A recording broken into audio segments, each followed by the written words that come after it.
Should we care about Julian Assange, the Australian-born WikiLeaks founder, who's still in jail in Britain fighting against being extradited to the United States? And this is serious because he could be jailed for life. And a strange collection of Australian politicians, led by the Nationals' Barnaby Joyce, and including Greens and a Teal Independent, are in Washington to plead for mercy. I'll ask Joyce in a second why. Now, the US wants Assange to stand trial for leaking classified information like US military logs of the war in Afghanistan and Iraq. And this video showing a US military helicopter firing on a group of Iraqis, some civilians. Free speech may be, but the US government says that leak put at risk the lives of people who give the US important information. Assange denies he did that. I haven't been that sympathetic, to be honest, but that's more about Assange hiding for 7 years in Ecuador's embassy in London to stop being extradited to Sweden to face rape charges, now dropped. Assange was finally kicked out there 3 years ago, arrested, since being in a British jail, battling those attempts to extradite him to the United States. Joining me is Barnaby Joyce, the Nationals MP and former Deputy Prime Minister. Barnaby Joyce, thank you so much for joining us. Look, it's odd to see you there leading a delegation including, Greens, Labor, a Teal Independent, about Julian Assange. I mean, why should we care about Julian Assange? Why should any Conservative care about him? Okay, the first thing you have to do is remove the word Julian Assange from the view. Let's look at this from a dispassionate Australian's view. I want you to replace Julian's name with your son, your daughter, or your brother or your sister's name. They're an Australian citizen living in Australia who, after a certain act, actually received a reward in Australia. Then a third party in another country, let's not say the United States, any country like, third party in another country says, what you did in Australia was an offence to us, even though you're not a citizen of our nation, nor did you create that crime or have that action in our nation. But we are now going to extradite you from another country, England, to that third country and jail you for 175 years. I want your listeners to think of this. Let's remove that it's Julian Assange and the United States of America. Let's put a few other names in. Let's say it's your son, Mrs. Jones, Mr. Smith, your son, Mr. Smith, and the Communist Party of China, who says, well, even though your son, Mr. Smith, lives in Australia and what he said was in Australia or she said was in Australia, we're going to force the extradition of your son and your daughter to Communist China. You would want myself Barnaby, and a whole delegation of people continually to fight for that. Now, America's not Communist China, they do have a thing called the rule of law. China does not. Can I put it to you a different way? Since we're into analogies here, if an American hacked into our national security information, leaked that to the world, endangering Australian servicemen and spies overseas, do you think Australia would not be entitled to seek the extradition of that American to Australia? Oh, you'd be entitled to seek it, but you'd never get it. And I'll prove that. Let's take an American citizen, I don't know, someone famous who actually did break laws in Australia. In fact, false swearing of documents quite a number of times, I think 5 times, punishable by quite a period in jail, years. Actually, let's give this person a name.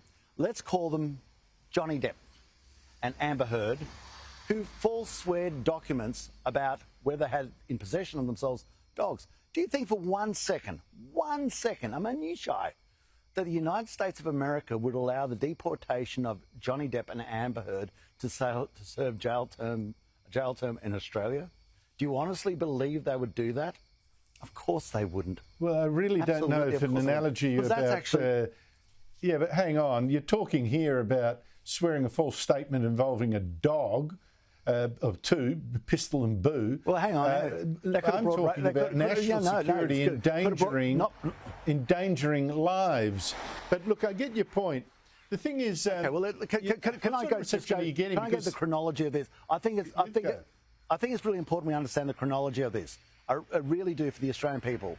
Okay, number one, Mr. Assange, and I don't even, because I don't even know whether I'd like the guy. I've never met him. I don't know whether I'd like him. Probably wouldn't, okay? It's not about him. He did not steal anything from America. A guy by the name of Bradley Manning, who's now Chelsea Manning, did. And you know what? Mr. Assange was not the first person to put it on the internet. That was a guy called John Young. John Young through Cryptome, I think was the website. So he didn't steal it, and he wasn't the first person to put it on the website. So we've got to understand the chronology and the actual facts behind this, and I think that sort of informs our views a lot more. Now I'll go back to your question, which was, Andrew? No, I'm going to move on. I think you've made a good case there. Barnaby Joyce, I was actually stunned today. I was listening to the Prime Minister announce the terms of reference for the inquiry that is set up into our response to the COVID-19 pandemic. Now, he said, he wanted this inquiry to look into things like, vaccines, protection equipment, whether we should have brought more Australians back home, the National Cabinet, how that worked, just about everything except the thing that really affected people's lives, devastated so many people, the lockdowns imposed by the states. What do you make of that? Last time I was in this wonderful capital, I was banged up in a motel room for 2 weeks. I tell you what really worried people, the lockdowns. I remember talking to a lady and there was the demonstrations going on, and, we were saying, oh, they're all, crazy rednecks, blah, blah, blah, blah, blah. We were wrong. And I was saying to her, oh, yeah, look at those crazy people down there.